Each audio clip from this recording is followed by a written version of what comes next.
Folks, aren't we swooning over the tough Republicans lately? Let's count some of the ways, okay?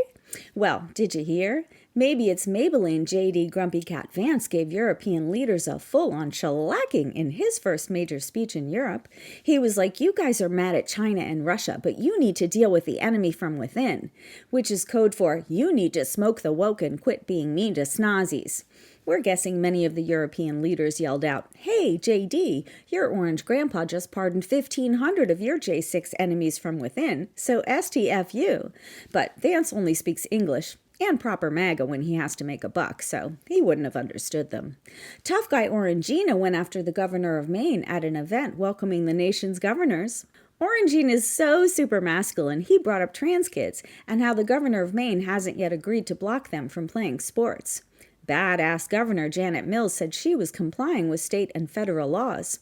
Orangina said, we are the federal laws. You better listen or I'll open up a can of whoop-ass. Okay, I added the last part, but you get the gist.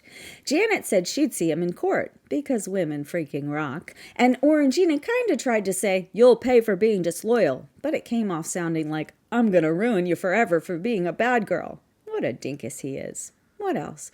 Oh, Elon is still looking like a super masculine, totally not at all predatory or deeply demented man-baby who's so excruciatingly unable to handle competition or criticism he can only surround himself with much younger naughty boys. Elon's public appearances are getting increasingly cringy and puffy. The jokes, his demeanor, his eyes, the ever-inflating ego. Yeah, puffy and sticky. The more you see Elon, the more you need a shower. I don't think we can mention Elon without also sending a shout-out to the incredibly tough Republican Congress brethren and their ornamental female colleagues who've thrown all their faith behind Elon's boy band of data raiders.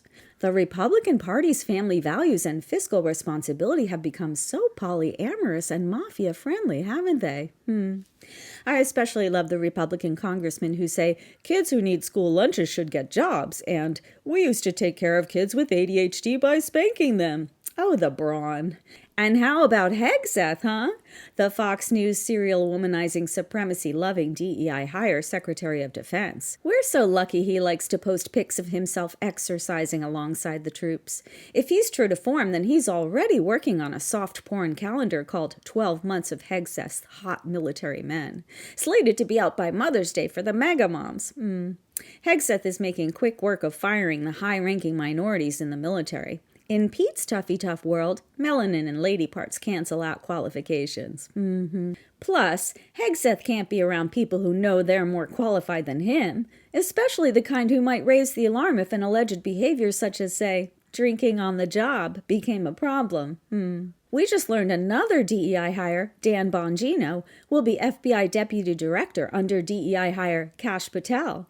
Inclusion of deeply vengeful men is so important. These wide-eyed and wackadoo dudes are happy to bend, stretch, accommodate, please, excite, satisfy, and or bring pleasure to their king, which makes them just the right tool set that a tough guy needs. We'll see them band together and spin up a doozy of a fantasy foe in the commie libs they're going to fight tooth and nail and claim victory over and over and over. Real foes are too hard and scary to take on. What if the DEI dudes lost? That would be embarrassing. Yeah, we're swooning. Tough guys are everywhere. Yanking away critical aid for people starving halfway across the world, leaving unaccompanied migrant minors with no legal representation in immigration court, stripping telehealth coverage from seniors, leaving kids with disabilities shit out of luck for school services, reversing civil rights progress, bullying our allies, taunting half the country. These are the moves of a rare breed of man monsters. They may have the reins and the microphone for now, but let's be honest. Unhinged and pissy doesn't pass for authentically tough for very long. Eventually, it just looks creepy and aggro. So, rest assured, the tough presentation is tottering. Mark my words. When a few of them become toast, that's when the infighting will rip the tough mask off of all of them. Well, tough Republicans, have the day you deserve.